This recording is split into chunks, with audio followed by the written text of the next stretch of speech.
Hey everybody, welcome back to the channel. So what I'm doing today, this actually is the 4th of July, and there's nobody coming over till a little bit later. So I thought I'd go out to some car lots and stuff like that and look for Jeep Wranglers. Most of y'all know, if you watch the channel, that's what I'm looking for. I'm looking for like a 2006 Jeep Wrangler TJ with the 4.0 inline 6. And I just thought I'd get out and kind of scour around, and I actually drove all the way to Bristol, and one that I was going to look at wasn't there. But I want to say I don't do that much anymore.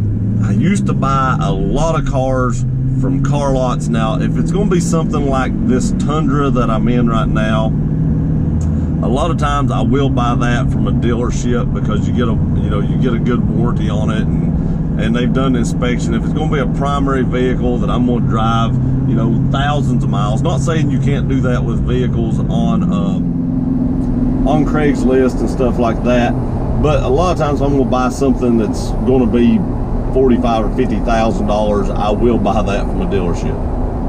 But if it's going to be something that's going to be under the $20,000 range, I usually look on Craigslist.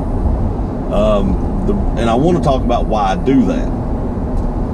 One of the main reasons that I look for stuff, like I said, on Craigslist and stuff like that is, if you're looking for an older vehicle like I am right now, let's say you're looking for like a 2005 Jeep Wrangler TJ.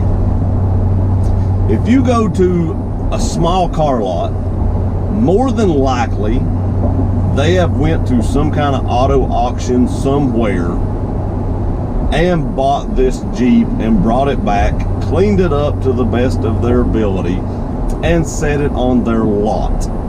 Now, I'm not saying that all small, dealerships do this or little car lots do this, but some of those people I know, I've seen this, will try to hide stuff. They'll try to make something look better than it is, or they'll try to fix something up a little nicer than it actually is.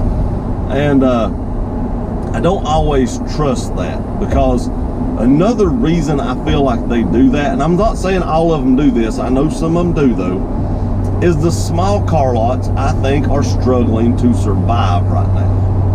A lot of people go to big car dealerships to buy their vehicles because a lot of times they have to trade something in and they feel like they can get a better deal, whether that is true or not. A lot of times they'll show you something on paper, which doesn't always mean that that's exactly what you're getting, but that's a whole nother video. But I think they struggle to survive a little bit right now in this day and age, and I think they're just trying to make ends meet the best they can. A lot of those people are getting, a little bit older in age. They've owned these dealerships for many years, and back in the day they flourished doing this because the small dealerships were abundant and people bought from them a lot. So that's all they've known, that's all they've done. They're getting up close to retirement age, and they're just trying to survive to that point. So, like I said, not all of them do this. There are a lot of them that are, straight up with you, but I have seen some that aren't straight up with you, and we'll try to hide little odds and ends to make the vehicle look better than it actually is. I'm actually passing Bristol Motor Speedway for the ones who care. And if you go to a larger dealership, let's talk about that for a minute. They, jack their prices up because they can. They're a large dealership. They have a lot of overhead. A lot of times they don't have a lot in this vehicle, especially if it's like an older vehicle such as a 2005 Wrangler we've used in this instance. They're not going to have a lot in that because they're not going to give you a lot for that, especially if it has over 100,000 miles. Now, Jeep Wranglers hold their values like crazy. I've never seen any vehicle that holds their value like that. I know Tacomas hold their value very well, but Wranglers are unprecedented. It is stupid how they hold their value. I've not been able to find but maybe one or two Wranglers that I've looked at over the past month and a half that was under $10,000 that had under 100,000 miles on it. I mean, it's just amazing how well they hold their value. But even as good as they hold their value, large dealerships won't give you that much for a vehicle with over 100,000 miles. Because one, a lot of times they won't sell that on their lot. They will take it to a car sale and sell it to one of the small dealers that we were just talking about, one of the small car lots, and then they'll take it back to theirs. Because large dealers, I've been told this by several of them, don't like to have cars on their car lots or car dealerships with over 100,000 miles on it. They want to keep it under 100,000 miles. That means they can get more money out of the vehicle, they can demand more out of the price, and they can sell it for that higher price, and somebody will come buy it, because nowadays more people are shopping at larger dealerships. And that's why I don't buy vehicles like this at larger dealerships. One is they're hard to find because they take them to car lots, but two is they demand a premium for their vehicle, and they don't have a premium in it. But they think it's worth that, and a lot of people will still pay it. So that leads us to stuff like Auto Trader, Craigslist, Cars.com, Carfax.com. You know, you have all these .com, you know, places out there. I used to use Auto Trader a lot.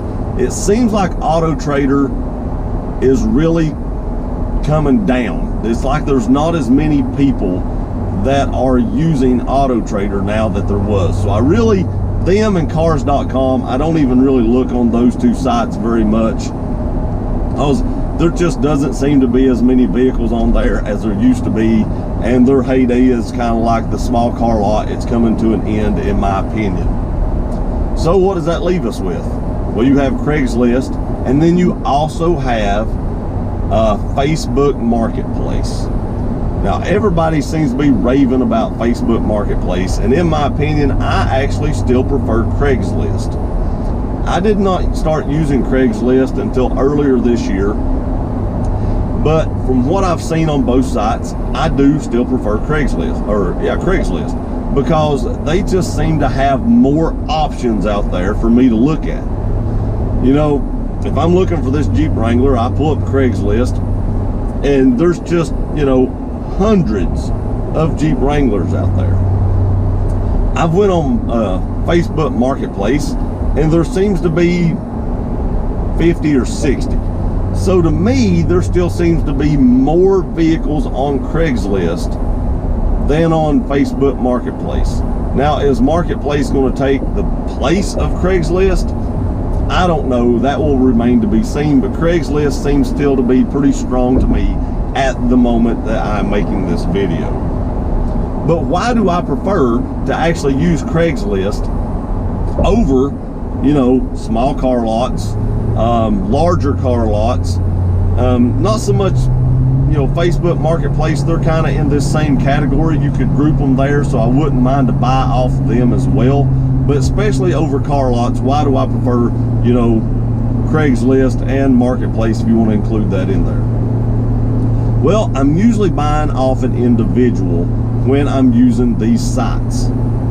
The individual usually has owned this vehicle for some amount of time. You know, it ain't like they went to a car sale, bought it yesterday, brought it back, cleaned it up, and threw it on their lot, and now they're trying to convince me how reliable this vehicle is when they probably hauled it in on a trailer or drove it 100 miles back. Driving a vehicle 100 miles is not going to tell me that if it's reliable enough for me to drive as a daily driver. It's just not going to do it, and they're not going to convince me of that. So, you know, you really have to put a little trust in the people you're buying it off of too, that they're going to tell you the truth as well.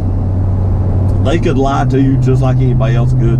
But, you know, just kind of go with your gut here. If you talk to somebody for a few minutes, you can kind of get a good feeling about them, or a feeling that, this guy's a little sketchy, or this woman's a little sketchy.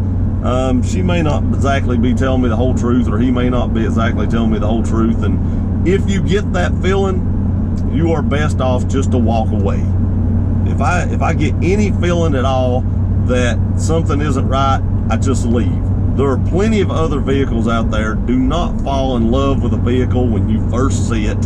I know that's hard to do if it looks like it's exactly what you want, you know, you really want it right then, you fall in love with it, but try not to do that, because you still have to leave yourself in a situation where you can walk away. You never want to put yourself in a situation where you either overpay or buy something that's not a good vehicle. So always keep a level head and don't show all this emotion, or don't get too emotional when you're looking at vehicles. But like I said, the people that you're buying it from individual wise usually have owned the vehicle for some period of time, and hopefully that's more than a year or two. I looked at a Jeep a couple of days ago, walked up, talked to the guy, looked at it. He'd owned the Jeep for a month. Now the guy seemed like a nice guy. He let me take the Jeep and drive it, no issues there. He didn't even go with me. He didn't know me, he didn't even go with me. But when you've only owned a vehicle for a month and now you want to sell it and you're not a dealer, that automatically throws up a red flag to me. I don't know why, but I always wonder, why are you trying to sell this vehicle so soon after buying it? Now I do know there are people out there that just buy stuff to resell, but that is always a little sketchy to me. It just, I don't know why. Like I said, it makes me feel like there's something wrong with it. They know there's something wrong with it, and they don't want to deal with it, so they're trying to put it off on somebody else. So if I walk up to somebody that's trying to sell something and they said, I've owned this a month and now I'm trying to sell it, I usually look it over a little bit, maybe act like I'm a little bit interested, but in the back of my mind I'm thinking there's no way I'm buying this, because there's some hidden something somewhere that he's not wanting to deal with. So I usually just leave and then tell them in a text or something on the way home that, you know, I've decided to go another direction, or I've decided to keep looking, or whatever it may be, but I'm not going back to buy that vehicle. If they've owned the vehicle for 2 or 3 years, you know, it's been a daily driver, it's been a weekend driver, and they've drove it quite a bit, I understand them wanting to get rid of it more, because I'm like that. If I've owned something for 2 or 3 years, sometimes I get bored of it. I don't get bored of it in the first month, but I may get bored of it after 2 or 3 years and want to move on to something else. And they've drove this vehicle to some extent, and now they can give me some background on it. What have you done to it? What have you fixed? What have you replaced? What rust issues have you encountered? Which on Jeep Wranglers, you really want to check out the frames and stuff on those, because they rust like crazy. If I buy one, I will do a video on what you should check for when you're buying a Jeep Wrangler, but that's another video. That's not what this is about. But they can give you some history on the vehicle, you know, and help you feel a little bit more at ease about buying it. Now, like I said, there are some untruthful people out there, and they'll try to hide stuff or not tell you this, that, or the other, and maybe they'll clean up any oil leaks right before you get there so it doesn't look like they have any, and then they'll play dumb and be like, well, it wasn't doing that when I had it. But for the most part, a lot of times when you're looking at a vehicle, a lot of people will be honest with you about that vehicle. And that's what I'm looking for. Somebody that has some history, that can give me some backlog information, that they know about it. And like I said, most of the time those people will do that. And small car lots and even dealerships don't know any of that, because they just got it in on a trade or just bought it at a car sale or whatever it may be, like we talked about earlier, and they don't know anything about that vehicle.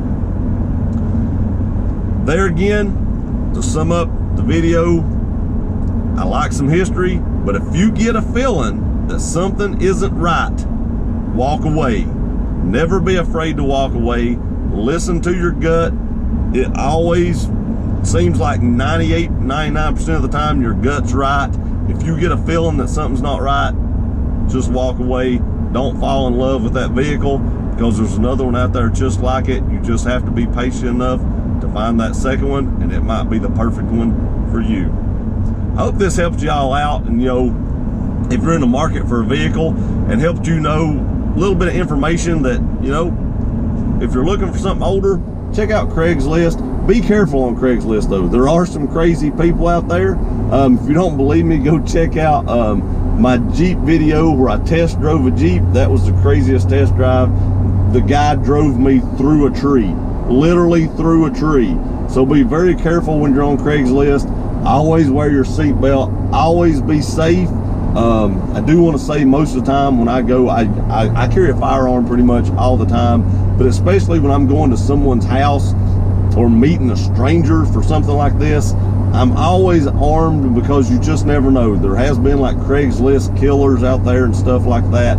So you always want to be extra safe and precautious, or take precautions. Take someone with you. Now, I'm not always able to do that, but always go in a pair when you're looking at something like that. Just stay as safe as possible, especially if you're a female. Never go look at something by yourself. Take your boyfriend, your husband, your dad, whoever it may be, a friend.